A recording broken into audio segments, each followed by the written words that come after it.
ಅಂದ್ರೆ ಈಗ ಒಂದೇ ತಂಡದಲ್ಲಿ ನೀವು ಒಂದ್ ಕಡೆ ಹೇಳೋದು ನಾನು ಕೇಳಿದ್ದೀನಿ. ಒಂದೇ ತಂಡದಲ್ಲಿ ಇದ್ದುಕೊಂಡು ಆಟ ಆಡೋದಕ್ಕಿಂತ ಎಲ್ಲಿ ಯಾವ್ದಾದ್ರು ಒಂದು ತಂಡ ವೀಕ್ ಅನಿಸ್ತಾ ಇದೆ ಅಲ್ಲಿ ಹೋಗಿ ಅಲ್ಲಿ ಕಪ್ ಕೆಲಸೋದ್ರಲ್ಲಿ ಜಾಸ್ತಿ ವ್ಯಾಲ್ಯೂ ಇರುತ್ತೆ ಅಂತ ಹೇಳಿ.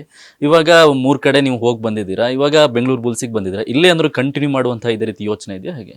ಇಲ್ಲ, ನಾನು ಹಿಂದೆ ನನ್ನ ಫ್ರೆಂಡ್ ಒಬ್ರು ಇದ್ರು, ಅವನಿಗೆ ನನ್ನ ಬಗ್ಗೆ ಗ್ಯಾರಂಟಿ ಇತ್ತು, ನಾನು ಎಲ್ಲರೂ ಹೋದ್ರೆ ಏನಾದ್ರು ಕೆಲಸ ಮಾಡ್ತೀನಿ ಅಂತ. ನಾನು ಹಿಂದೆ ಪೂನಾಗೆ ಟೀಮಲ್ಲಿ ಇದ್ದಾಗ ನಾನು ಇರಾನ್ಗೆ ಹೋಗಿದ್ದೆ. ನಾನು ನಂದೇ ಖರ್ಚಲ್ಲಿ ನನ್ನ ಫ್ರೆಂಡ್ ಅವನು ನನ್ನ ಜೊತೆ ಬಂದಿದ್ದ.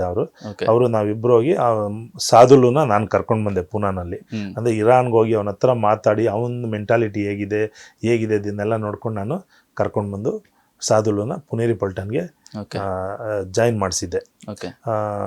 ಅದೇ ರೀತಿ ನಾನು ಕೂಡ ನನ್ನ ಫ್ರೆಂಡ್ ಏನು ಹೇಳಿದ್ರು ಅಂದರೆ, ನೀನು ಇದಾಯ್ತಲ್ಲ, ನಾನು ಹೋದ ಸೀಸನ್ನೇ ಹೇಳಿದ್ರು ಅವರು, ನಾನು ಅವ್ರ ಮಾತು ಕೇಳಲಿಲ್ಲ.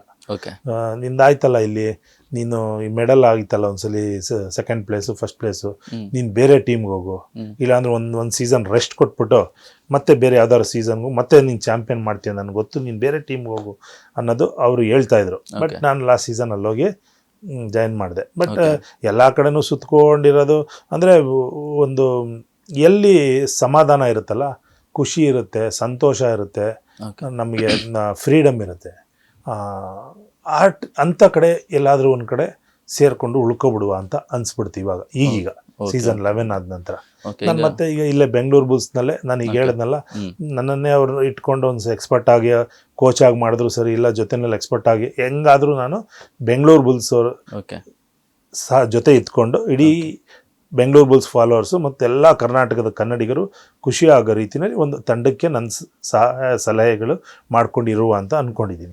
ಅಂದರೆ ಈಗ ಒಂದೇ ತಂಡದಲ್ಲಿ ನೀವು ಒಂದು ಕಡೆ ಹೇಳೋದು ನಾನು ಕೇಳಿದ್ದೀನಿ, ಒಂದೇ ತಂಡದಲ್ಲಿ ಇದ್ದುಕೊಂಡು ಆಟ ಆಡೋದಕ್ಕಿಂತ ಎಲ್ಲಿ ಯಾವ್ದಾದ್ರು ಒಂದು ತಂಡ ವೀಕ್ ಅನಿಸ್ತಾ ಇದೆ ಅಲ್ಲಿ ಹೋಗಿ ಅಲ್ಲಿ ಕಪ್ ಕೆಲಸೋದ್ರಲ್ಲಿ ಜಾಸ್ತಿ ವ್ಯಾಲ್ಯೂ ಇರುತ್ತೆ ಅಂತ ಹೇಳಿ.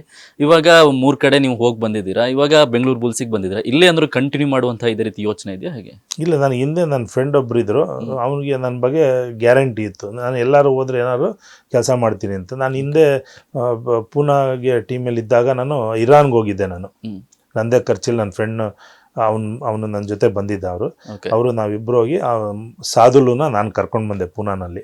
ಅಂದರೆ ಇರಾನ್ಗೆ ಹೋಗಿ ಅವನ ಹತ್ರ ಮಾತಾಡಿ ಅವನ ಮೆಂಟಾಲಿಟಿ ಹೇಗಿದೆ ಇದನ್ನೆಲ್ಲ ನೋಡ್ಕೊಂಡು ನಾನು ಕರ್ಕೊಂಡು ಬಂದು ಸಾದುಲುನ ಪುನೇರಿ ಪಲ್ಟನ್ಗೆ ಜಾಯಿನ್ ಮಾಡಿಸಿದ್ದೆ.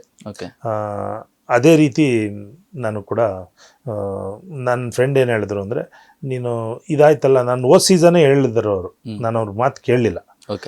ನಿಂದಾಯ್ತಲ್ಲ ಇಲ್ಲಿ, ನೀನು ಈ ಮೆಡಲ್ ಆಗಿತ್ತಲ್ಲ ಒಂದ್ಸಲಿ ಸೆಕೆಂಡ್ ಪ್ಲೇಸು ಫಸ್ಟ್ ಪ್ಲೇಸು, ನೀನು ಬೇರೆ ಟೀಮ್ಗೆ ಹೋಗು, ಇಲ್ಲಾಂದ್ರೆ ಒಂದು ಸೀಸನ್ ರೆಸ್ಟ್ ಕೊಟ್ಬಿಟ್ಟು ಮತ್ತೆ ಬೇರೆ ಯಾವ್ದಾದ್ರು ಸೀಸನ್ಗೂ ಮತ್ತೆ ನೀನು ಚಾಂಪಿಯನ್ ಮಾಡ್ತೀಯ, ನನಗೆ ಗೊತ್ತು, ನೀನು ಬೇರೆ ಟೀಮ್ಗೆ ಹೋಗು ಅನ್ನೋದು ಅವರು ಹೇಳ್ತಾಯಿದ್ರು. ಬಟ್ ನಾನು ಲಾಸ್ಟ್ ಸೀಸನಲ್ಲಿ ಹೋಗಿ ಜಾಯಿನ್ ಮಾಡಿದೆ. ಬಟ್ ಎಲ್ಲ ಕಡೆನೂ ಸುತ್ಕೊಂಡಿರೋದು ಅಂದರೆ ಒಂದು ಎಲ್ಲಿ ಸಮಾಧಾನ ಇರುತ್ತಲ್ಲ, ಖುಷಿ ಇರುತ್ತೆ, ಸಂತೋಷ ಇರುತ್ತೆ, ನಮಗೆ ಫ್ರೀಡಮ್ ಇರುತ್ತೆ,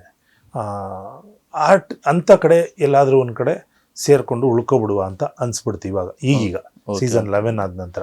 ನಾನು ಮತ್ತೆ ಈಗ ಇಲ್ಲೇ ಬೆಂಗಳೂರು ಬುಲ್ಸ್ನಲ್ಲೇ ನಾನು ಈಗ ಹೇಳಿದ್ನಲ್ಲ, ನನ್ನನ್ನೇ ಅವ್ರು ಇಟ್ಕೊಂಡು ಒಂದು ಎಕ್ಸ್ಪರ್ಟ್ ಆಗಿ ಕೋಚ್ ಆಗಿ ಮಾಡಿದ್ರು ಸರಿ, ಇಲ್ಲ ಜೊತೆನಲ್ಲಿ ಎಕ್ಸ್ಪರ್ಟ್ ಆಗಿ ಹೆಂಗಾದರೂ ನಾನು ಬೆಂಗಳೂರು ಬುಲ್ಸ್ ಅವರು ಜೊತೆ ಇದ್ಕೊಂಡು ಇಡೀ ಬೆಂಗಳೂರು ಬುಲ್ಸ್ ಫಾಲೋವರ್ಸು ಮತ್ತು ಎಲ್ಲ ಕರ್ನಾಟಕದ ಕನ್ನಡಿಗರು ಖುಷಿ ಆಗೋ ರೀತಿಯಲ್ಲಿ ಒಂದು ತಂಡಕ್ಕೆ ನನ್ನ ಸಲಹೆಗಳು ಮಾಡ್ಕೊಂಡಿರುವ ಅಂತ ಅಂದ್ಕೊಂಡಿದ್ದೀನಿ.